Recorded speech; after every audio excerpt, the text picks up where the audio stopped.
welcome to today's webinar on belonging through foodways and community economies. My name is Astrid Arumae, and I'm a manager of communities with Building Belonging and Climate Transitions here at Tamarack. And it is my pleasure to introduce Laurie McCarthy and Crystal Anstey with us today. Now, before we begin today's exciting conversation, we have a few group agreements we want to cover. And first of all, I'd like to take a moment to ground our conversation in a really good way with a land acknowledgement. I want to acknowledge and express my respect to the lands on which I live, work, benefit from, and in which we gather today. As the ancestral homelands of the Beothuk and the island of Newfoundland, as the ancestral homelands of the Mi'kmaq and Beothuk. I would also like to recognize the Inuit of Nunatsiavut and Nunaktavut, and the Innu of Nitassinan, and their ancestors as the original people of Labrador. There is a tradition of knowing, teaching, and learning on this beautiful land that goes beyond settler education.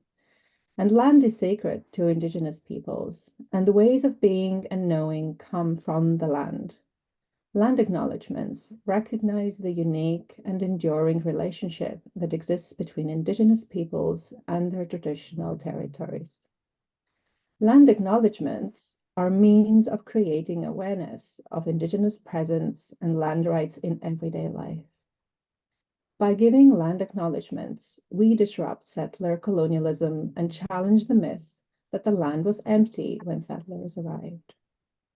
Land acknowledgements must be accompanied by a commitment to real change, and they become meaningful if we are willing to learn and exercise accountability and deep respect.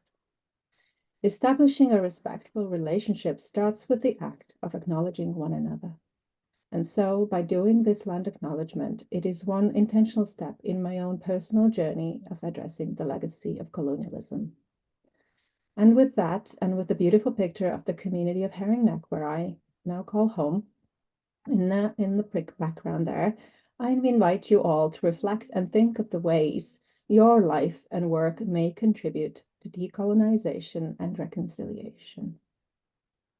The 2021 Heritage Newfoundland Craft at Risk report identified 42 critically endangered and endangered crafts and skills at risk of disappearing, and Foodways was one of them.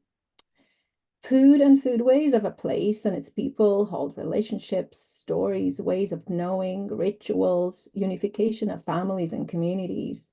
And families gathering to process a moose together or preserve a bounty of a harvest. And it signifies seasonality and connection to nature and the changing climate that we live in. And the place and its people also hold an abundance of gifts, skills, and assets of their own, for it to be foraging, fishing, entrepreneurship, just to name a few.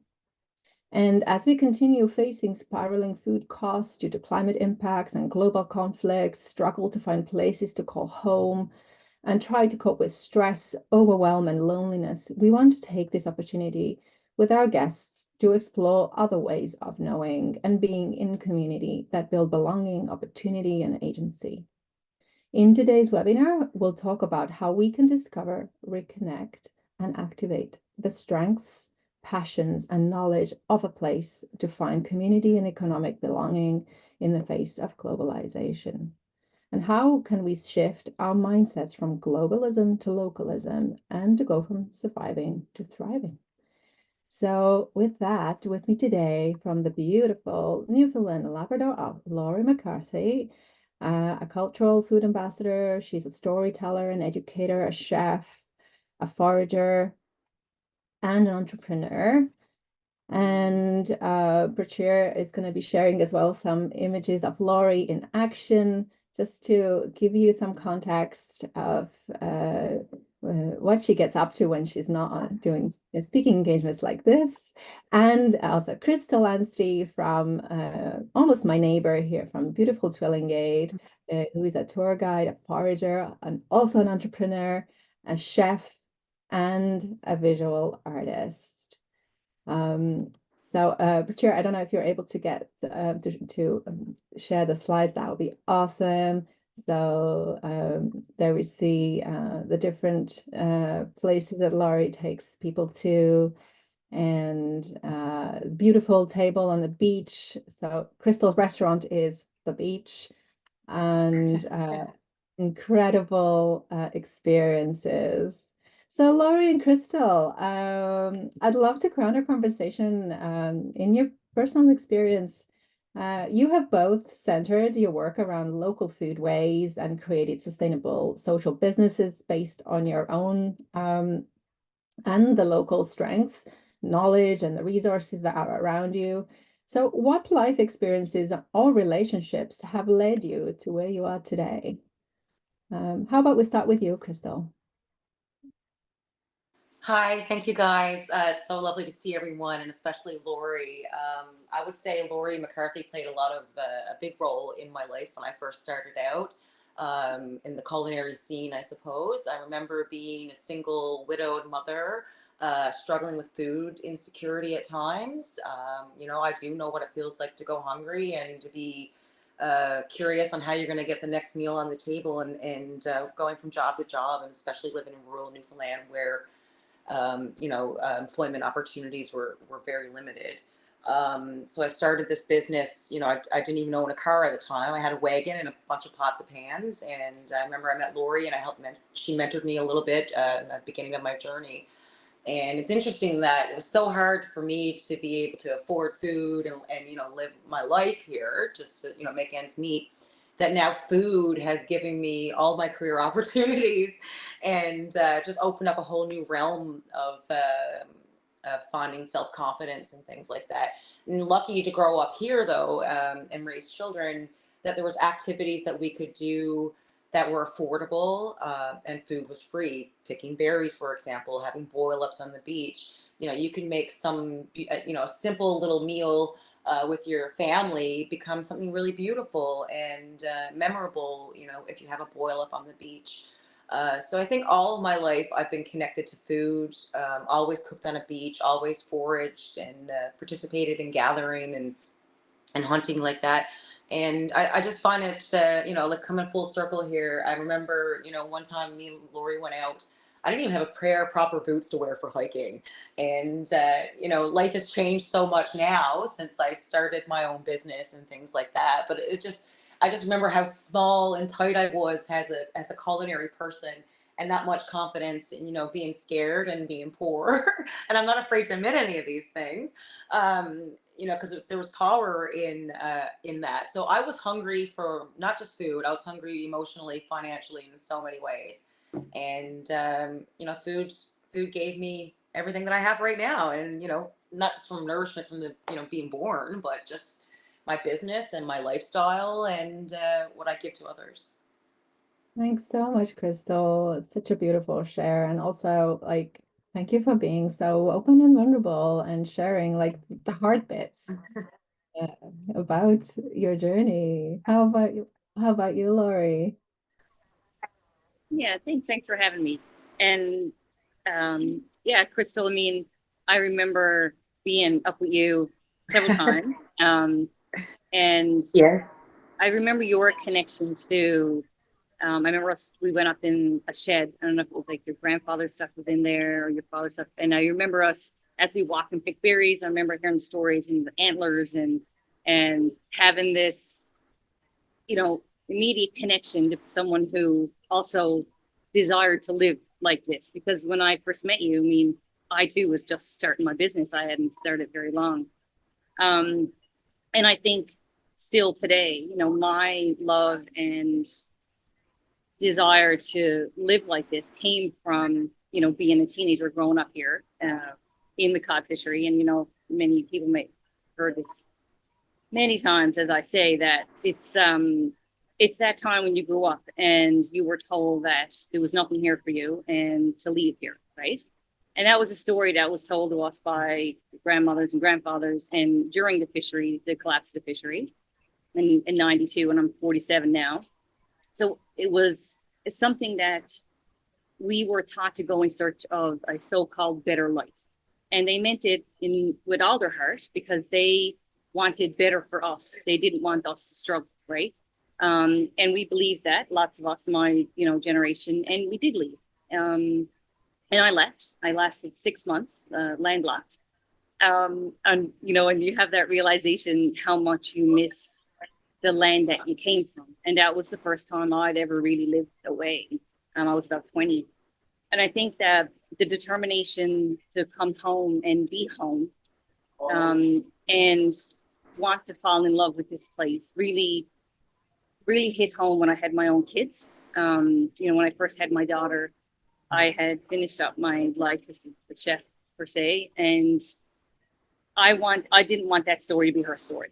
I didn't want her to have to leave here. I wanted her to fall in love with this place, and I wanted to fall in love with it because for as often as we heard from the older generation to leave here and go in search of a better life, it was always said, and with such they had this love for this place, and I didn't feel that at the time when I was that age. Like many of us don't realize these things and what's important to us to later on, right? So that was definitely me. So for me, it became, how do I fall in love with it? How do I help my children fall in love with it? And then spending my life in tourism as well, it was, I want other people to leave here with that feeling of pride that we actually have here. And sometimes we're not as good as we can be at sharing how actually proud we are of here. And I think that it is our generation, the next generation, to really bring that to the forefront, like Crystal's doing with her work and mine. It's like, and it's more than just about it being for travelers who come here to visit. I mean, as I'm sure Crystal will agree, that like half of the people that come and hang out with us are local people. They're people from here. They want to, just take me back to a time when I remember being on the beach and I remember being in the woods, and now my family's home from away and there's, people married in, and they want them to feel it too. So it comes from that, is my determination to fall in love with here for sure. Beautiful. Thanks, Laurie. So much of reconnecting, right, with our communities and with the land as well, which I think is a perfect segue to talk about the belonging, like the role of belonging and foodways. And there's a strong culture in Newfoundland based on the values of resourcefulness and working with the land, what the land provides. And I think a lot of it is really being for survival and how communities have bonded together, because that was the only way to make it. But I'd love for you to share some stories about this, and how can we weave a sense of and build and weave a sense of belonging through food, and also thinking about newcomers that are coming, to how they can continue belonging to where they came from, but also belong to the place they now call home here on Turtle Island. Laurie, do you wanna? Yeah, sure. Thank you. I really found my own sense of belonging here through food, for sure. And how you do it is really what speaks to you. For me, I wanted to sit and talk with the old people here. Like I just fall in love with this place, listening to those stories myself. When we wrote the book, we sat and talked with people in the smallest of places, and they talked about this love and this passion for, whether it was picking mussels or, cutting firewood and hunting and fishing. And you can't help but feel that emotional connection through someone else. Most of the stories that I share with people, I always want it to be about, the past, the present, and the future. But I didn't really have much of a connection to the past. And, you hear that lots of times from people who are from here even. They'll say, well, I wasn't as lucky as you. I didn't get to grow up hunting and fishing and in the woods with my father. And I'll say, I didn't either. I grew up with 3 brothers. So I wasn't the one gone off doing all that. And that connection came later for me, when I was, became determined to actually like embody it, right? And I think for the next generation and, you know, those newcomers that come to here, it's definitely, you know, I've done a little bit of work with Association New Canadians and met a lot of people in who are here, you know, living that have lived away and moved here, now making here their home. And they're also looking for that food connection. And so the times that I've taken, you know, new families out, it's trying to understand how we can help them connect to here like they connect to their own land. Oftentimes it is through things like, you know, this is my lamb farmer and this is where I got this lamb. And no, this lamb is not halal, but I bet that we can make that happen for you. So how do we, like, I've had people show up in my house and I'm like, I have some lamb for you. You know, here's my, who the farmer is. Like, how can I help you make that connection? Because so much of who we are is food, right? Whether you think like this, you know, this foodie word we all throw around, and whether you're a chef or not, like at its essence, that food connection, how it brings family together, you know, it's everything. It's when we bring children into the world, is when we say goodbye to loved ones. It is always in all, you know, try to find a culture that don't exist in. So I think that is Right. it. There is a way to have that emotional connection and to make people feel that they're a part of it here, because that is, we want people to stay here when they move here, and helping them connect to the past and the present and sort of what we see as the positive for the future. Yeah, and I feel too like with the connection of food, like all of my greatest memories had something to do with something we gathered or we were hunting or picking up. Like when I grew up, we didn't have vacations. We packed up a boat and we went to an island and picked berries and picked mussels and scallops and things like that. And that was our summer vacation for a weekend. And we camped in tents. And those are the memories that I have. I don't have cherished memories of the big fancy dinner we went to have downtown St. John's, although it was great and wonderful and highly recommended. The memories that I have are those times when me and Pop were out in boat and Dad, and we kept to chop codfish and come home and just do a codfish with garden vegetables. Those are the things that I hold dear, and I think showing people those simple things. For example, every time I do a culinary tour, people always start talking about their grandparents or their ancestors or their families or their traditions and stuff.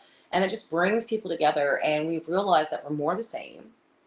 And, food brings peace because without food, I mean, you're going to be hangry and, there's no peace. People can't get sober without food. You can't go to school without something in your belly. So it's so important. And I also like to decolonize this concept of food too, because I feel like the Western palate has gotten so used to takeout food that I think we're losing our connection to even real food, what real food is supposed to be like, even the textures of real food.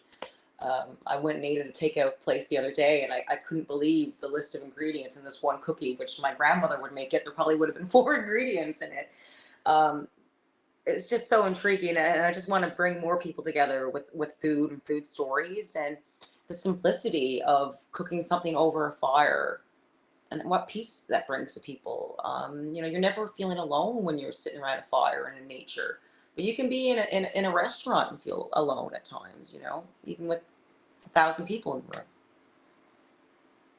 So true. So true. And I think as we talk a lot about as well, the crisis of loneliness and disconnection and mental health crisis that is around us, that, our deep desire to connect, and be in relationship with other human beings is just so, it's just so central. But I think we just need to find ways how to get back to it. And I think food is definitely such a great way, right?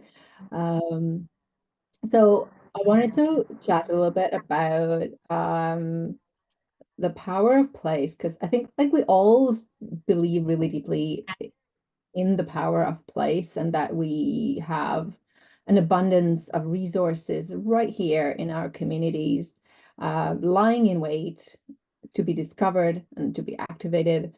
And so I was wondering if you could speak to what can people do in their own communities to help them discover and connect their local resources, and knowledge. You know, whoever Well, I feels think like the first focus. step is to get outside. People need to, I think what helps me, I mean, I don't want to tell people what to do, although I could. um, what I find helps me is walking and exploring, listening, um, listening to the inner innate voice that I have in my head when I'm walking past certain plants and I'm thinking what this plant is used for, what that medicine is, um, things with the foods that I can make out of the berries and stuff that's around me. I would suggest for people to get outside, have a nap on the beach. It doesn't have to be complicated. Just start somewhere. Camping with your family and just maybe taking an evening where you don't pack a big, heavy picnic, but you just gather the things that are around you, or perhaps you catch a fish that day, or bring a lobster to the beach and just steam it in ocean water. Um, there are so many cost efficient ways to explore nature. People think you have to have this and you have to have that. I mean, you just got to start getting outside. That's what I think. First of all, I get up in the morning. I'm usually outside for 12 or 16 hours a day. You can probably see it in my face. I'm kind of sunburned and salty now after all summer. But the thing is just get outside and breathe in that air. No one ever feels alone in nature as such. You might feel a little insignificant, but you don't feel that loneliness. Um, and there's so much to do out there, and kids don't need to bring iPads and stuff to the beach. There's sticks and stones to play with. And that's where the real creativity comes from. When we grew up in Newfoundland, we played a game called Copy House or Coopy House. And those were imaginary little kitchens that we set up on the beach and we cooked over fire and we foraged for things. And nowadays kids buy the Fisher Price kitchens, and don't get me wrong, my kids have those too, but you can go outside and make a little kitchen. And I think that's where creative play comes from. And then understanding and learning your palate so you can eat wild foods and not be offended by the flavors of them when you're 21 years old and just used to eating a chicken nugget. I think it's important for people to eat wild foods, and they're never recalled. There's never a recall on wild food. Not usually anyway, not yet. And I think it just starts with getting outside. Get out of the box, get out of the salt box and go out on the beach. That's such good advice. Yeah. And I think like this also this opportunity for really if we think about community economies and just thinking about the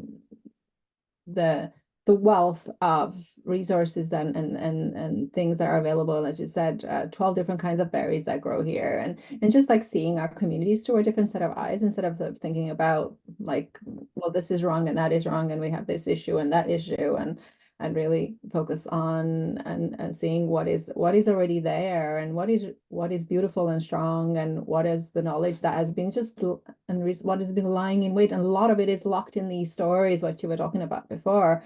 I'll pass it over to Laurie to talk about to the same topic. Yeah, thanks. I love what Crystal said about creative play, right? I think that today we've become so fearful of being alone in the woods or being alone in nature, of eating foods from the wild. When we grew up as children, we were told stories about fairies so that we didn't wander off in the woods. So we had a natural born fear, right? We were told, our grandparents, mom and them, they didn't know much about the wild food outside of the few berries that they picked, right? So it was don't eat this and don't eat that. And we were told everything was poison. That's poison, and this is poison, and don't eat this and don't eat that. So I think we all, right? She laughing because right, it was the same, right? So Yeah, I remember that. yeah. So not only here, but like this is a common story, right? And I have had guests out and talking about this, right? And they'll say the same thing. So we have bred into the next generation this fear of wild food, first of all. So I think that idea of this community connection of like, I'm teaching mom stuff now that mom would like. She now says, if I had known that we could eat all that stuff years ago, she said, when we were hungry, she says, we would have been so better off, right? I mean, you can name them all off, but Crystal, right? You go to the beach for, they ate dandelion, but that was almost all they ate now, when it comes to a green, but there was so much growing all the time. So I think that not only are we thinking about community in the larger sense, you know, from newcomers that come here, but even those of us, even those who are really close to us, like rebuilding that connection and like, you know, about going out camping with your family or going for a walk with them or, and then there's of course, just outside of that nucleus of, you know, the people who are close to you, you know, we think about our communities like, you know, there's nothing going on in the community. There's nothing here for young people. I'm like, but there is, you know, we just almost forget that old fashioned way of making connections, right? There is like Rotary clubs and there is still, you know, scouts and brownies and all that stuff is still exists, right? In these little communities. There is heritage committees almost everywhere. There is craft associations and, you know, I'm down on the Irish Loop and there's the Irish Loop Artisans Co-op. I am now a proud member of the new 50 Club in Witless Bay. And at 47, I had to convince him to let me in. But it's that knowledge base. It is building that community, right? I told them on weave baskets with them and they were like, okay, you can come in. But Astrid, you know, you mentioned about in the beginning of this, we were talking about these crafts at risk, right? And so if you even take something as simple as those craft at risk, and look at them like basket weaving, like Indigenous beadwork, like, you know, the food and foodways, there is people in every community who have these skills. And, you know, you talked about, I mean, I believe that we are actually in a loneliness epidemic. I'm not the only one that believes that, right? You know, yes, it's been exacerbated by COVID, but it's also brought it to light. And there is a lot of people out there who would love nothing more than to sit and knit with someone or to, you know, have that, you know, idea of a book club, but maybe the book club is about just coming and sitting and having that cup of tea, right? And there are ways to find out people in those communities. And it is usually through the older people who, like, it just seemed like it was so natural years ago. And it was like when I grew up, you know, everybody knew who needed a few cod tongues or needed a, you know, drop a bit of salt fish because their husband had passed or whatever. And like that sense of taking care was passed on by, you know, our families who were around us. And not everybody has those big families anymore. So I just think that there's endless ways. I think it's not always about finding some, you know, creating some social media group or a Facebook page.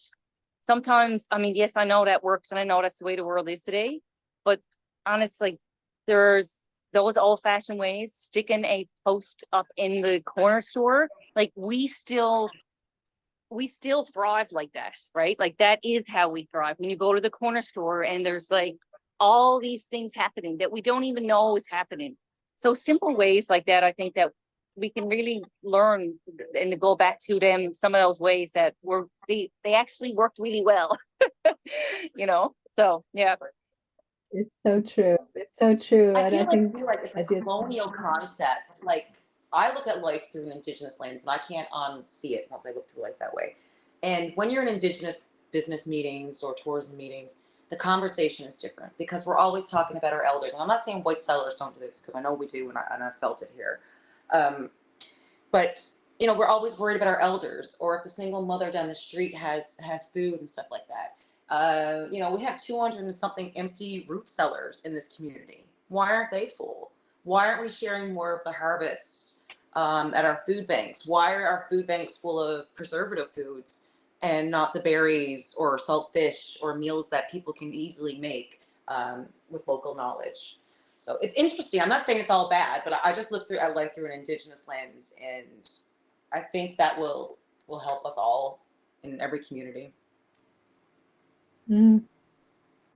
So true. And I think it's so much of it is like really decolonizing also our foodways, Yeah. right? That's right. In this process, as the you know the generations that have been sort of brought up by brands and we are globally dominated by this globalism and the brands and the, as you said, the cookie with 15 ingredients, that you know there is this process of decolonization that needs to happen for us to also just live and feel better, just simply through what we put in our bodies, for sure. And it was a funny story I wanted to share too, is like, as you were, Laurie, as you were talking, it made me think about like when you're talking about going to the corner store and just seeing all of this. There's this thriving life that's happening in there's all these people lying in wait with knowledge, with passion, wanting to offer or do or go or share a passion and or whatnot. And I remember like just sort of jokingly speaking with somebody as I moved to Newfoundland, and that you know, just by talking to people, I pretty much had all my problems solved because it's just through the natural curiosity of almost all my problems. But seriously, because, you know, all the things that I need to do, have done on my house and other things that came up, and then just by connecting and talking to people. Before I knew it, somebody was calling, somebody was offering, somebody was connecting me with somebody, and I was resourced, and I didn't have to go and do a Google search. I didn't have to go on spend hours on the internet, which is, you know, so it is really, I think, so much to set to if we can help for our communities come back to that and find back those ways. So I think that kind of leads me to this sort of last part of our conversation before we move into doing some Q&A, and which is a note for everybody. If you have questions or things that you would like us to talk about, Laurie and Crystal, to talk about, you just pop them into the chat now as we're sort of transitioning. That would be awesome. And yeah, so the last sort of invitation I wanted to ask is, so what sort of invitation to action could you leave the folks that have come to join us today? What is some tangible action, things like you could invite them to do in their community? Well, I think that I did simply mention a few of them, you know, like,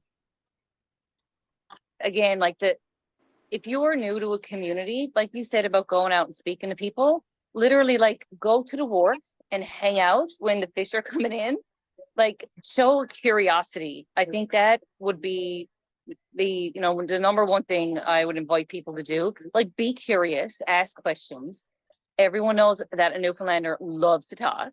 And they do love to share those stories. They'll share like their time, their energy, and they love to know that, you know, us young people, they'll call us, right, are interested in having those conversations. Like, we actually have an interest in what they're doing. We, like, how many times would I go to a place and you'd be, you know, invited, sure, you know, if you wants to help grab a knife and fillet them fish with us.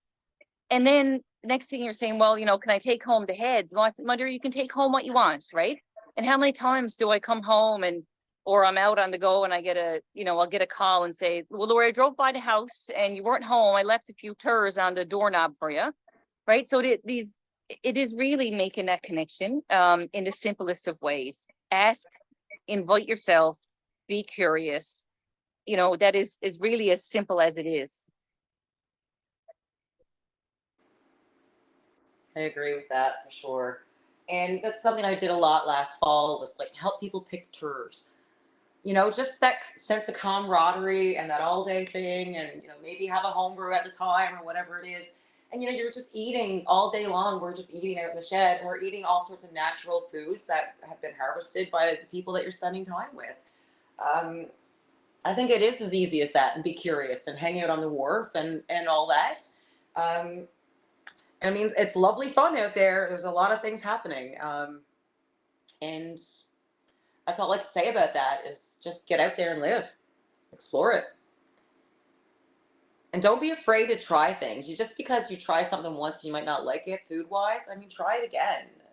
Our palates have changed a lot. I don't think people are used to eating like a seabird. I mean, I grew up eating it, so it's different for someone like myself. Um, and learn to fish. Even just catching tomcods on the wharf is great fun with kids. I mean, you've probably done that growing up, Lori. And that's your first exploration in learning how to take down a cod or split it and stuff like that. I mean, you might not be as fast as my stepfather at splitting a fish, but learn to do that. Get your hands dirty. Love it. We have questions. Yeah, and I think like another. We'll do that sometime soon, Astrid. Yes, I would love that. I love that. And Yeah, we'll go berry picking. yeah, exactly. And I think like another sort of important thing to know too is that these really important many of these craft skills and food skills related to food ways are also really important for when we think about community resilience.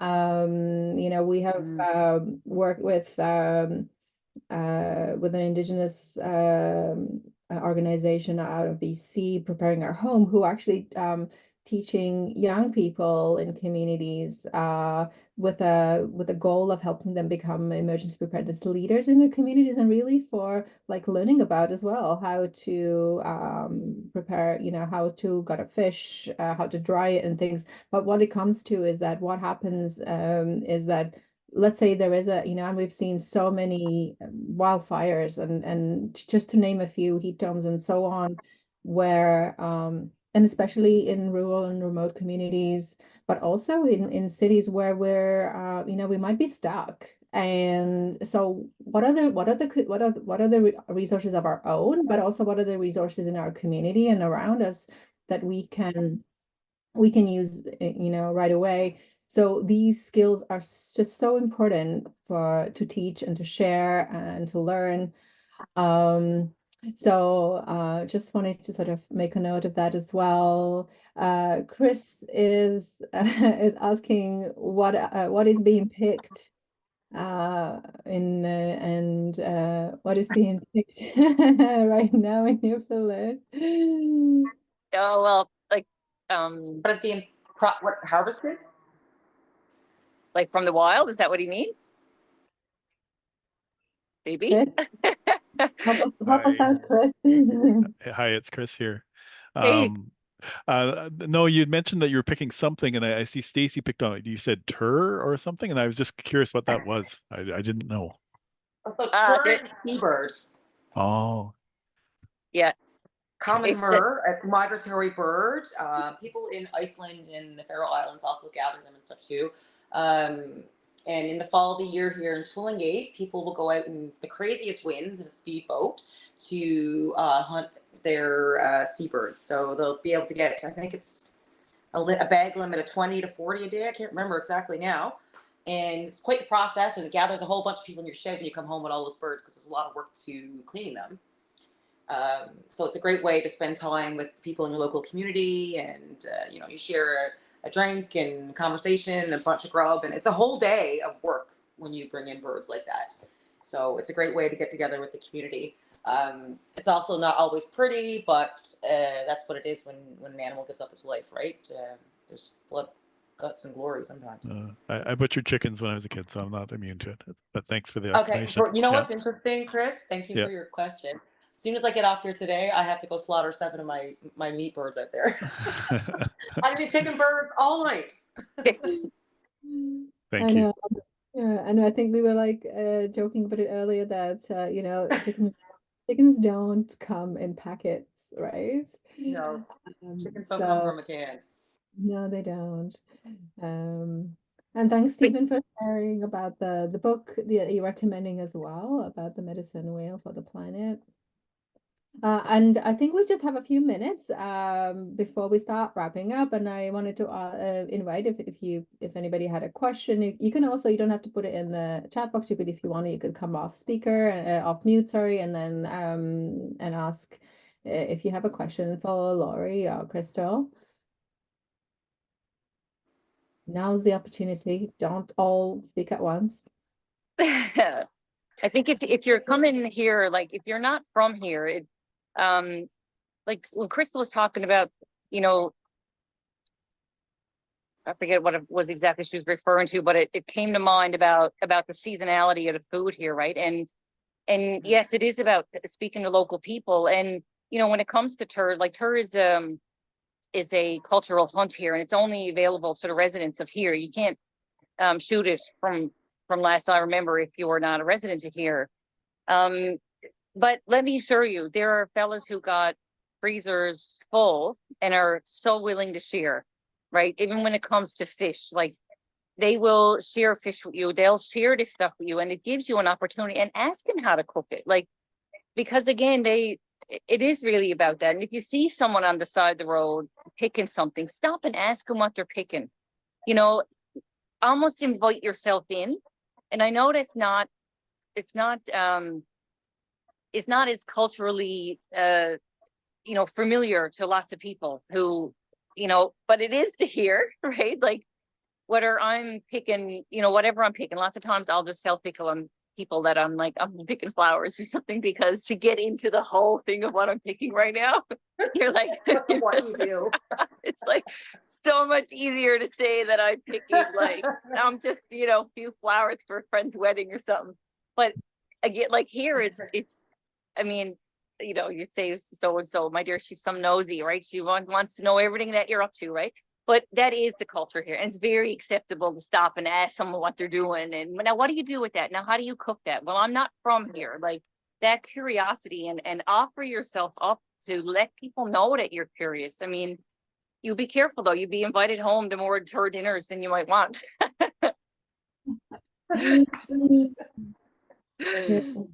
Yes, that is so wonderful. That is, oh yeah, to be curious, I think, and to ask Yeah. questions and just Yeah. invite yourself in. 100%, 100%.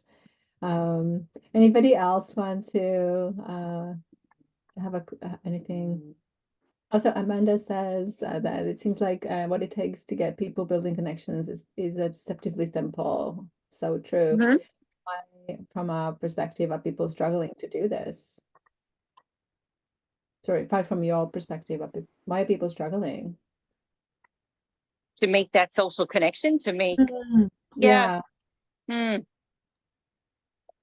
I think some of it is culturally. We've also had, again, like COVID didn't help, especially like that group of teenagers, that, their social development is so important at certain stages of their lives. I think that certainly halted that a little bit. I think we have a lot of people moving here from away. Again, it's not as culturally normal to do that. We have lots of people buying homes coming from Ontario and moving here and buying summer homes and really struggling to connect. I agree.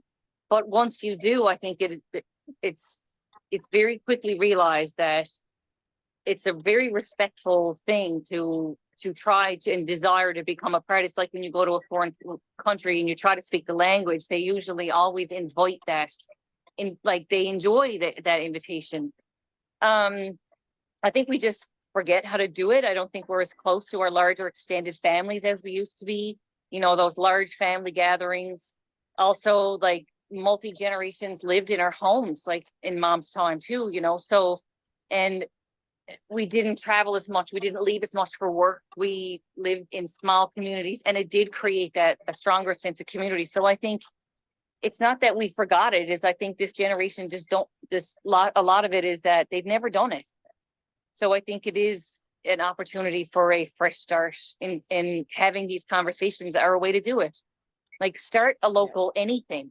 It is that simple. Like, the responsibility is really on us to start a group of people to come over. Anyone wants to come over to the house on Sunday afternoon on ball and moose. Like, it is that simple. And if 4 people come that you never met before, well, there you go. There's 4 people who, or 1 person. Go to the old age home. Like, invite anyone who wants to come, put a sign up.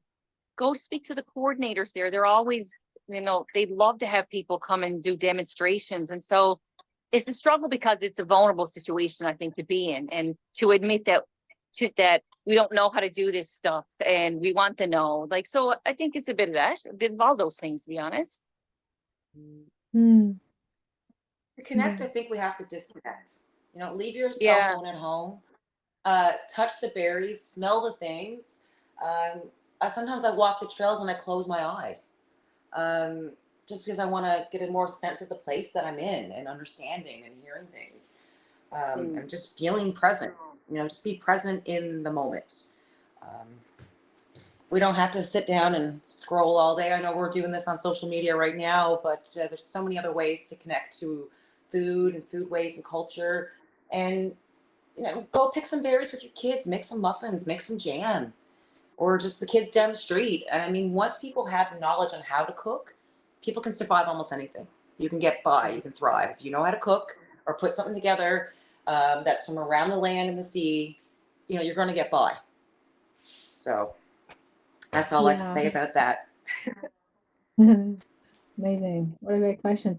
And Jennifer, who runs a life schoolhouse out of Nova Scotia, is wondering how to address the folks who don't believe in abundance, and how would you begin to talk about sharing and giving things away while food is so expensive and there are concerns with people of picking wild plants? I don't know. They're like Well, you here. I never know that want what you give away. Yeah. I mean, there's lots of ways to. I mean, I know here most farmers plant like just family and small family farms and stuff, or small backyard. We plant way more than we can eat and consume.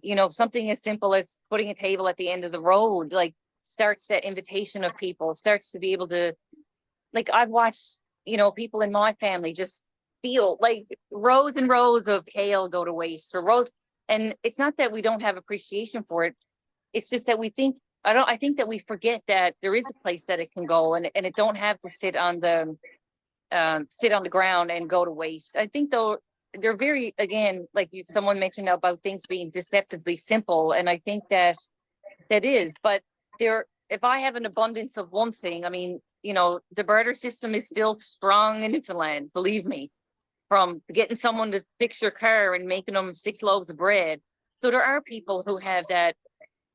It is about a shift in mindset. It is about an abundance mindset. But if you have one thing in abundance, it again is coming back to making human connection and conversation and curiosity, right? It's like you have one thing in abundance offered up to someone, I don't know. It's definitely little things that can make that shift in the mindset. Mm. It's another form of social capital too. I mean, if for example, if a lady who lives next door who's maybe struggling to get some firewood, there's nothing wrong with bringing her a load of splits. She might give you back a loaf of bread. It's just as simple as that. We don't always have to pay people cash. There's a lot of other ways to reward someone for doing something nice for you. True. Yeah. And I think that that's so much as well, like, this sort of capitalist kind of society, and sort of putting the individual on a pedestal versus it's the I versus the we. So really thinking about like, yes, don't ask for help, we only need the banks and the government to to survive, but it is totally not. And we learned it the hard way during the pandemic, right? That no, the banks will not come and save you, and neither will other institutions. It really is about Right. it's the community that will Your yeah, neighbor. exactly, your neighbors. It was a very good idea to get to know your neighbors, right? So, and there was another, I think we'll just do one more question, and then we will have to wrap up. There's a question from Lindsay on how do you work with the land in areas where there may have been toxic metals and industrial pollution, and is that something to be considered when foraging? Of course, it's Yes. always a consideration, but it's not bad here. Too bad. I'm not going to go Yeah, picking that's mussels right next to, a dirty area or anything like that. You're going to go somewhere where you know that those things are clean. We're lucky that we live virtually in a very clean place. I don't know what it's like on the Avalon for you guys, Lori. Do you have to face yeah. that more so out there, probably? I mean, not for me. I don't usually forage in and around the city, to be honest, right? I No, no. like you get as far away from people and communities as possible. And that's usually my rule of thumb, right? Again, we are a very small population and a massive land mass, right? Um, Yeah. there is an enormous amount of land and waterways that are very untouched. But it becomes common sense to people who are doing it all the time.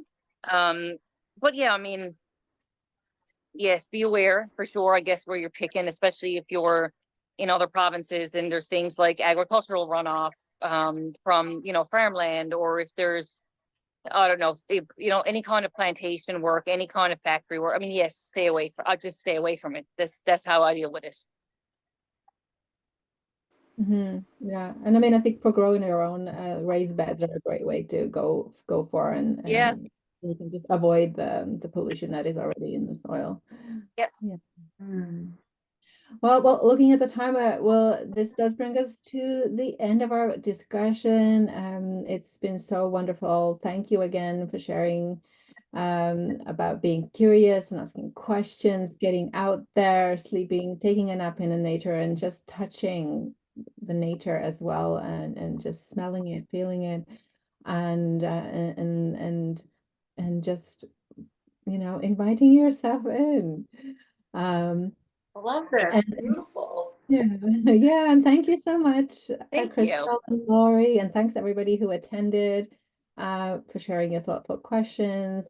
And before we wrap up, I just wanted to pass over to my colleague, Prachir, to share about the belonging and place-based work that we do here at Tamarack and the belonging strategy that we're working towards. So with that, I'll pass it over to you, Prachir. Awesome. Thanks so much, Astrid. And just want to note, I just dropped a link in the chat for the feedback survey for today's session. So before you hop off, if you could just take a couple minutes to fill that out, it just really helps us ensure that the content and the format of these webinars are as relevant and accessible to you as possible. So we really appreciate your thoughts. But like Astrid mentioned, if you're joining today's webinar, you likely care about the role that food and other systems in our lives play in building belonging, and recognize the role that belonging plays in our quality of life.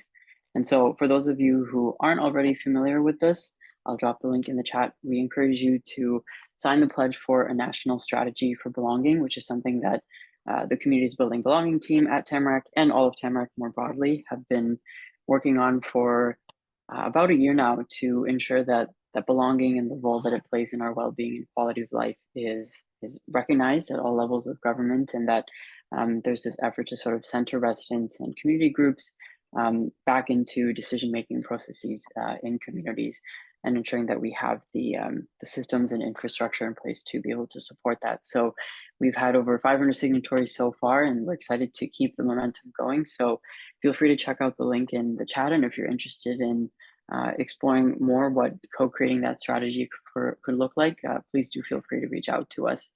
And then just our final closing remarks are, you will receive the follow-up email, like I mentioned, which will include the feedback survey if you don't have time for it now, the slides that we shared, and any resources that we mentioned in today's conversation. So just want to thank Crystal, Laurie, again for all of the wisdom and experiences you brought to today's discussion, and for all of the questions that all of you shared in the chat, which made for a great discussion. And yeah, just want to thank you all again, and enjoy the rest of your Wednesdays.